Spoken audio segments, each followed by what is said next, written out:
The tragedy of life is not that it ends too soon, it's that we wait too long to begin. Most people are busy making a living but never take time to design a life. You see, life doesn't pay you for time, it pays you for value. And the secret is, value doesn't come from effort alone. It comes from philosophy. Your daily rituals reveal your philosophy, and your philosophy builds your future, not income, philosophy. Let's talk today not about paychecks, but about patterns. Not about wages, but about wealth. Because if you can shift your rituals, you can change your reality.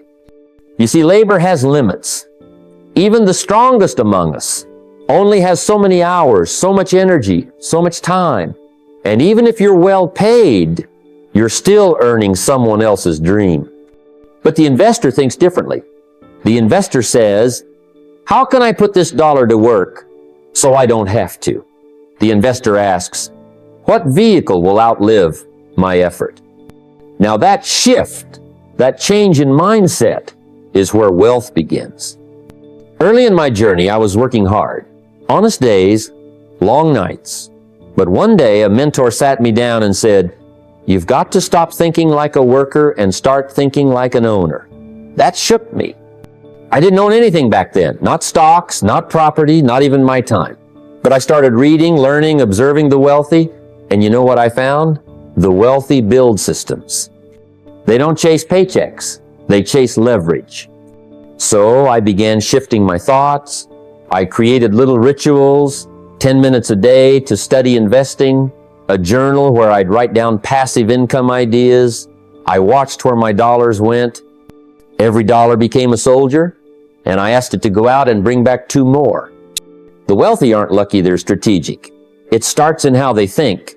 So if you want wealth, start there. Train your mind to see opportunities where others see limits. Because once the mind builds it, the money will follow. Discipline is the invisible bridge between where you are and where you want to be. It's not flashy and it doesn't shout, but it's there, steady and sure, quietly stacking bricks under your dreams. When people ask me, what's the secret to wealth? They expect some grand breakthrough, some once-in-a-lifetime opportunity. But the truth is, it's almost always something much simpler. It's the habit, the rhythm, the daily discipline. I remember when I first started earning a little extra. I thought I'd made it, but I had no plan, no structure, and certainly no discipline. And money, as it turns out, doesn't stick around just because you earned it. It needs management. It needs you to be deliberate. So I made a decision. I would become the kind of person wealth could trust. That meant small daily rituals. Just 10 minutes each morning reviewing my goals, reading 10 pages a day on finance or personal growth, writing down every dollar I spent. That's not exciting. It doesn't look like success, but that's the very path to it. I tell people, if you can't put aside $10 when you earn 100, you won't save 1,000 when you make 10. It's not about the amount. It's about the muscle, the discipline. Every habit is a vote for the kind of future you want. And every time you say no to that impulse purchase, every time you choose the book over the screen, every time you track your money instead of ignoring it, that's wealth being built, one brick at a time. You don't become wealthy by accident. You become wealthy by design, and that design is laid out day by day in your daily disciplines. If you want your finances to change, you don't need a miracle. You need a method. I learned early on that time is a currency far more valuable than money. You can always make another dollar, but you can never reclaim a wasted hour. And yet, most people spend their time as if they have an endless supply, scrolling, binging, talking about things that do nothing to move the needle. That's what I mean when I say don't major in minor things. See, life asks for our attention, and it rewards us based on how wisely we invest it. I used to sit with people who could name every character on a television show, every plot twist in a series, every celebrity scandal in the news, but they didn't know what interest rate they were paying on their credit card. They couldn't explain what an index fund was. They had time for fantasy football, but none for financial strategy. Now, there's nothing wrong with a little entertainment, I enjoy a good movie just like anyone else. But when entertainment becomes your education, your bank account starts to reflect it. I remember taking 15 minutes each night before bed, just reading a chapter from a financial book. That little ritual over time completely changed my philosophy. I started understanding not just how to make money, but how to keep it, grow it, and use it wisely. People say they don't have time, but it's not a time problem, it's a priority problem. If something matters, you find a way. If it doesn't, you find an excuse. Don't say you want wealth and then give all your time to things that take you nowhere. If you study money like some study sports or gossip or drama, you'd be amazed what starts to happen in your life. Success requires focus. You have to get serious about what matters. Because the cost of majoring in minor things is not just missed wealth, it's missed potential. And that's a price far too high to pay. I often say, it's not what you earn that matters most, it's what you keep and multiply. You see, a person can earn a handsome paycheck and still end up broke at the end of the month. Why? Because they've mastered the art of earning, but not the discipline of retaining or the wisdom of multiplying. Now here's the key idea. Every dollar you earn holds a choice, consume it or convert it. When you consume it, it's gone. But when you convert it into capital, you're planting a seed. And just like a seed, with care and time, it grows. That's how wealth begins, not with a windfall, but with a decision. A simple decision to take a portion of your income and turn it into something that works for you even when you're not working. When I started practicing this, I didn't wait until I had more money. I began with what I had. Even if it was $10 out of $100, I'd set it aside not for bills, not for fun, but for the future. I treated it like sacred ground. That little portion became the beginning of capital. Over time, I used that capital to buy books, courses, small investments, anything that could grow. See, capital is the bridge between your labor and your legacy. Most people trade time for money their entire lives because they never learned to build capital. They eat the seed instead of planting it. And when the harvest doesn't come, they wonder why. But you can't reap what you never sowed. Wealthy people aren't just better earners, they're better allocators. They understand the importance of directing their income toward creation rather than consumption. They buy assets, not liabilities. They don't just work for money, they build a machine that brings money back to them. And the good news? You can do the same. You don't need a fortune to begin, just discipline, vision, and the willingness to start. Turn a part of your income into capital. Let that capital grow. That's where your financial independence begins. I remember when someone first suggested I keep a financial journal. At the time, I thought, really?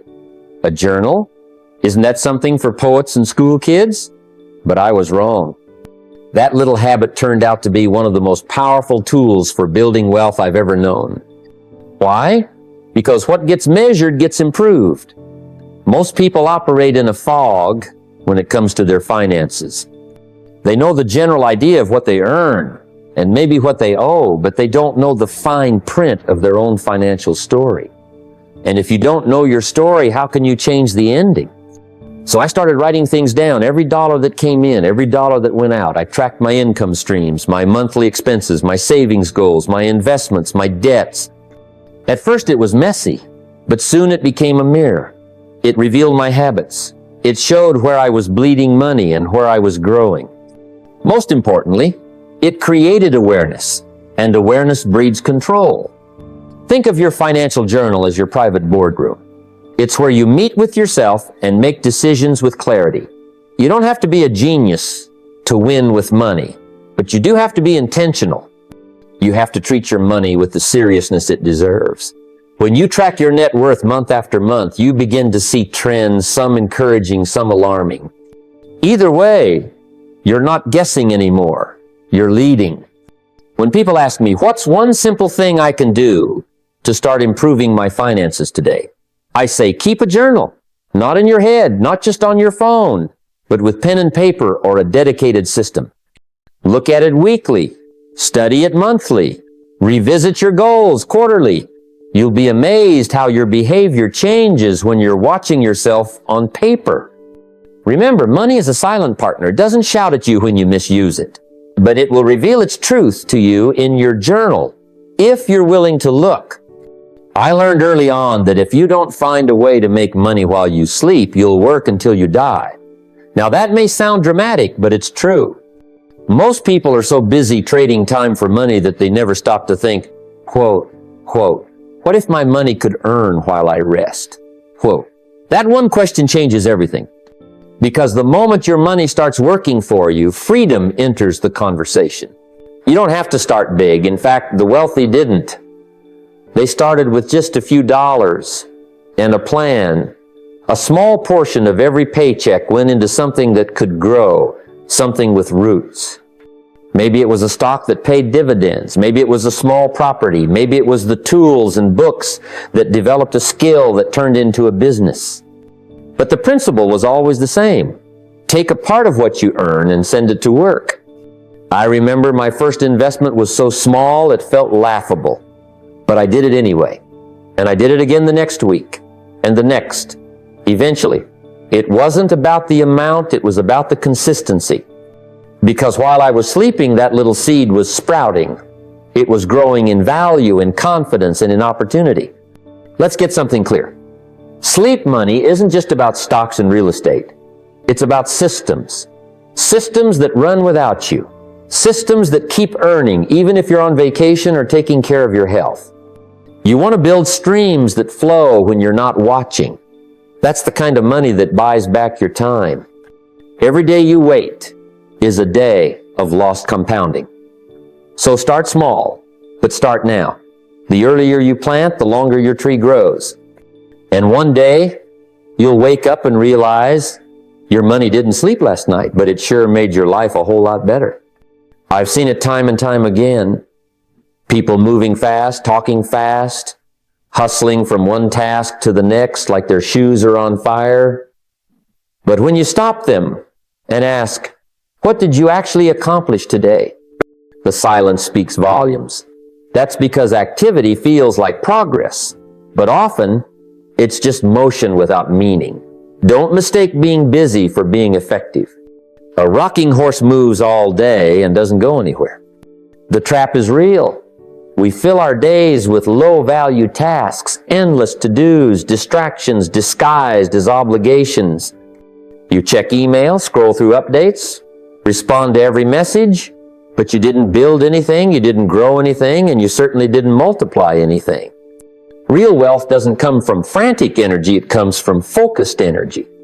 I learned early to identify high-value actions, things that actually move the needle, creating something people can buy, selling something you believe in, investing in something that grows without your constant presence. That's where leverage lives. That's where wealth lives. Not in being everywhere, but in being precisely where it matters. You don't need more hours, you need more value per hour. One powerful intentional action is worth more than 100 scattered ones.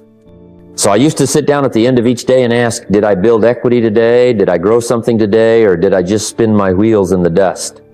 That reflection changes how you plan tomorrow. You see, busyness is easy. It strokes the ego, gives the illusion of importance. But achievement is rare. It demands clarity, courage, and direction. It's not just about working harder. It's about working wiser. Because success doesn't ask how many hours you worked. It asks, what did your work create that lasts? When I was young and broke, someone handed me a book. Not a job, not a loan, just a book. And in that book was an idea, just one idea. But that idea became a seed, and with time it grew into a tree that still feeds me to this day. That's the kind of power a single page can hold. A shift in thinking, a reframe of belief, a key to unlock what was always there, waiting. Wealth isn't just built on dollars, it's built on ideas. The wealthy have a different conversation in their minds. They're not thinking about what's on sale. They're thinking about how to create value, how to multiply time, how to build systems. And where do those thoughts come from? From books, from wisdom, from the daily discipline of learning. When you read just one page a day on wealth, you invite that kind of thinking into your life. And over time, that thinking compounds. One page leads to one chapter, one book, one insight that changes how you save, invest, negotiate, or grow a business. Reading about money rewires how you see it, how you treat it, and how it shows up in your life. Now, I've heard people say, but I don't have time. You don't have time not to, because ignorance costs more than education. One wrong financial decision can set you back years. One right idea, on the other hand, can accelerate your life. So here's the daily ritual. Open a book. Read a page. Let it challenge you. Let it speak to you. Wealth is attracted to wisdom, and wisdom is stored in words. You've just got to be willing to turn the page. When I started out, I was surrounded by people who meant well, but they thought small. They were good people, honest people, but their conversations rarely ventured beyond the next weekend, the next paycheck, or the next vacation. And after a while, I realized something. Who you listen to, who you spend time with, will shape the limits of your life. If you're always around people thinking about surviving, it's very hard to start thinking about thriving. That's when I made a decision that changed everything.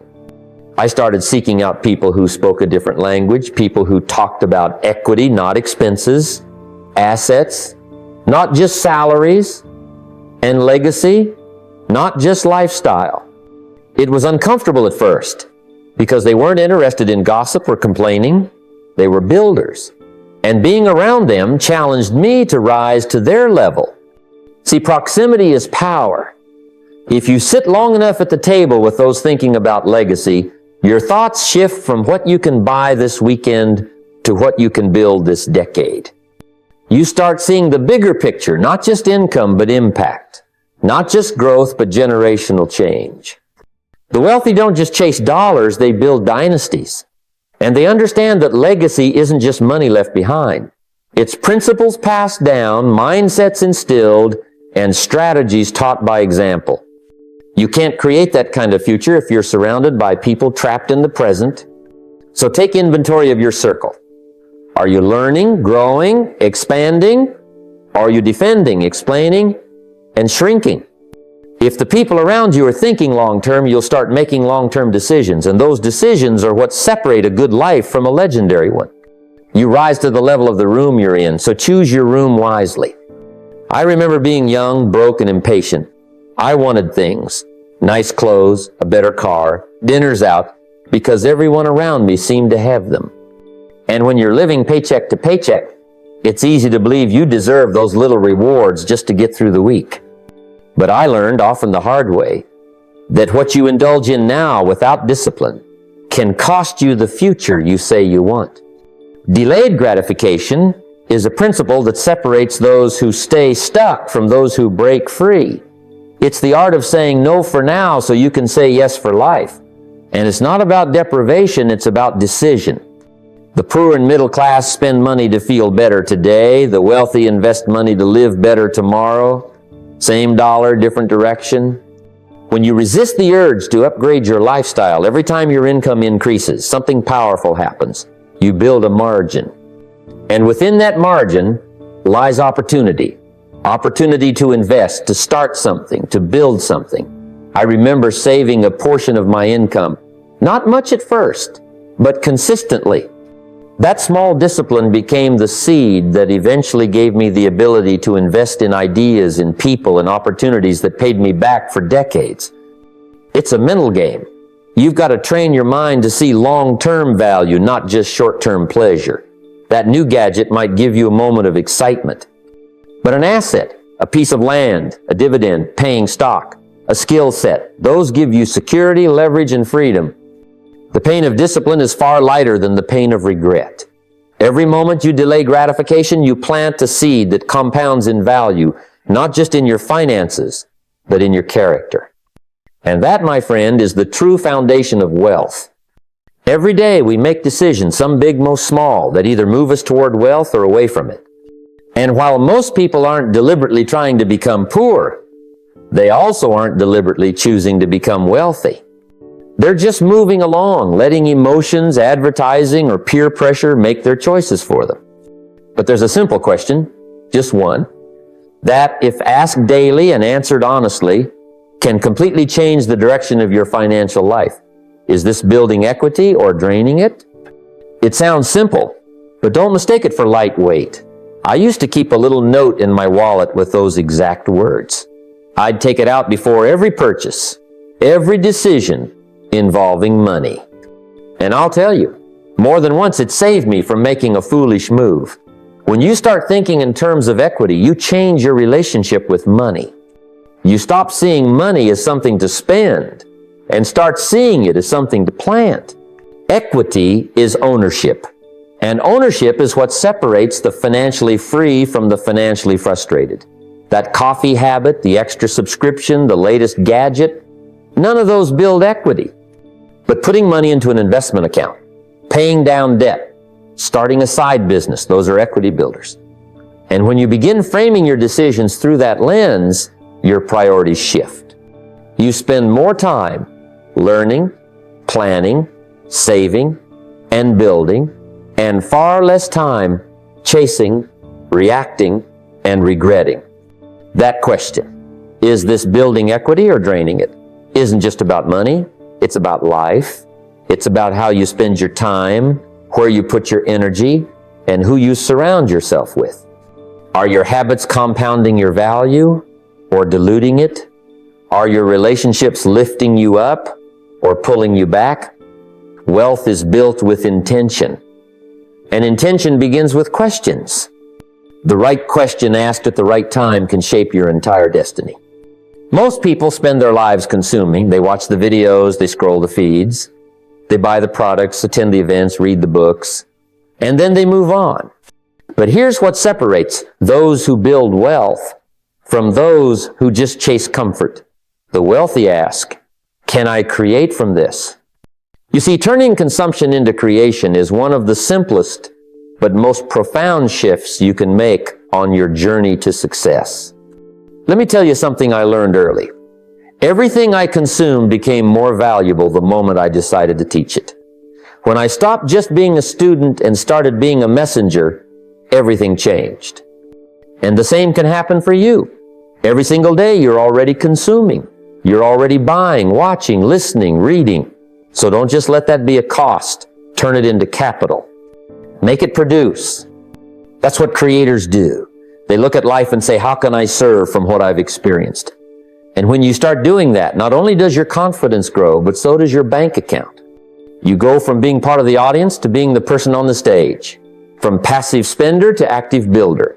That's a shift in identity, not just behavior. Wealthy people are creators, not just consumers.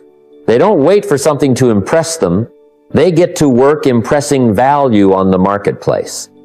So next time you consume something, anything, ask this powerful little question. Can I create something from this? Because when your consumption starts producing creation, that's when your life starts compounding. If there's one truth I've learned over the years, it's this. You don't arrive at a wealthy life by accident, you arrive by design. Most people don't fail because they plan to, they fail because they never planned at all. They wake up and drift into their day, drift into their habits, drift into their purchases, and eventually drift into their future. But drifting leads to disappointment. Design leads to destiny. Now, you wouldn't build a house without blueprints. You wouldn't get on a ship without knowing the destination. Yet how many people go through life without any clear direction for their finances? No vision, no targets, no habits to guide their money, and then they wonder why they're always behind. Let me tell you, every wealthy person I've ever met wasn't just earning money. They were steering it. Every morning, ask yourself, what is my financial aim today? It could be a small step, reviewing your investments, creating something valuable, or even just tracking yesterday's spending. But direction compounds. When you do it daily, it doesn't take long before the results become dramatic. I remember when I first started being intentional. I set a goal to save a small percentage of every dollar I earned. Not after paying bills. Not after treating myself. First, it wasn't much at first, but it was design. And design, repeated, became wealth. The poor hoped to win the lottery. The middle class hoped to keep their job. The wealthy build a future on paper first, then bring it to life with discipline. So don't just wake up and react. Take the wheel. Plan your investments. Review your net worth. Set income goals. Build the kind of habits that make financial independence inevitable. The difference between drifting and designing, one leads to regret, the other leads to reward. Choose to design.